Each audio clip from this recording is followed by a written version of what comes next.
রহমান এই চেয়ারে বসতে পারতাম না। ও টাকাওয়ালা, বাড়িওয়ালা, ও পরীক্ষায় ভালো নাম্বারওয়ালা, মা বাবার চোখের পানি আর দোয়ার কারণে আজকে পরীক্ষায় ভালো নাম্বার পেয়েছো, টাকার মালিক, বাড়ি গাড়ির মালিক হয়েছে। আজকে কত আরামে গাড়ি নিয়ে ঘুরো। আর এই নওগাঁ জেলায় তোর বাবা মা কত কষ্ট করিয়া চলাফেরা করছে, গাড়ি ভাড়া দেওয়ার মতো টাকাও ছিল না। আজ আল্লাহ তোমারে টাকা দিছেন, মা বাবার কথা মনেও করো না, দোয়াও করো না। ওরে যার মা বাবা দুনিয়ায় নাই, কবরের কিনারায় গিয়া মাঝে মাঝে দোয়া করিও, আল্লাহর কাছে বলি, ওরে মালিক, মা বাবার হক আদায় করতে পারি নাই, মা বাবা জীবনে এত কষ্ট করেছেন, আমি যদি টাকাওয়ালা হইতাম আমি মা বাবারে শান্তিতে রাখতাম।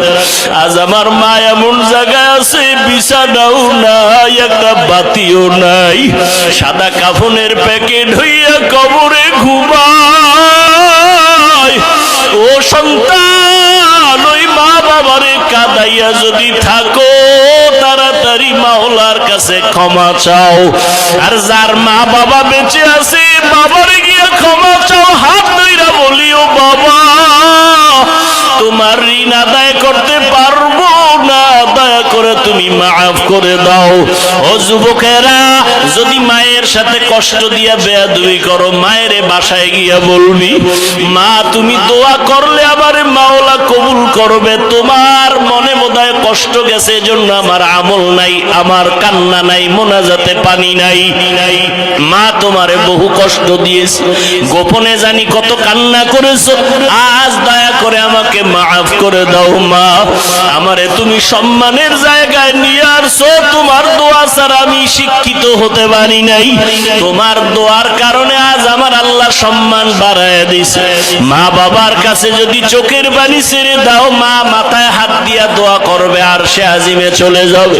ও যুবকেরা, পায়ে হাত রেখে বলে গেলাম, আল্লাহর ভয় অন্তরে জমা করো, নবীর আদর্শের মালা গলায় লাগাও, তওবা করো পেছনের গুনাহ থেকে, মনে মনে আমার আল্লাহকে ডাকো আর বলো, আল্লাহ জীবনে কত নামাজ ছাড়লাম, বেপরদায় চললাম, আজকে থেকে তওবা করতেছি, মরিয়া গেলে যাব, হায়াতের মালিক তুমি, ইজ্জতের মালিক তুমি, আর নামাজ ছাড়বো না, দাড়ি কাটবো না, বেপরদায় চলবো না, মা বাবারে কষ্ট দিব না।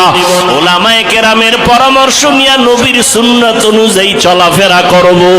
স্কুলে পড়ো, কলেজে পড়ো, চাকরি করো, নামাজ ছাড়িও না, মা বাবার দোয়া নিতে ভুল করিও না রে বাবা। তবে সবার কপালে তওবা নসিব হবে না।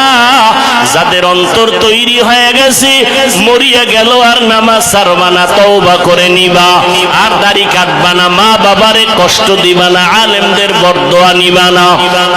তওবা করার মতো যদি কারো খাঁটি অন্তর তৈরি হয়, দুটো হাত আমার আল্লাহকে দেখায়া দাও।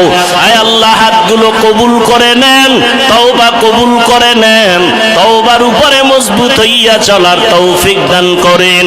আলহামদুলিল্লাহি রাব্বিল আলামিন।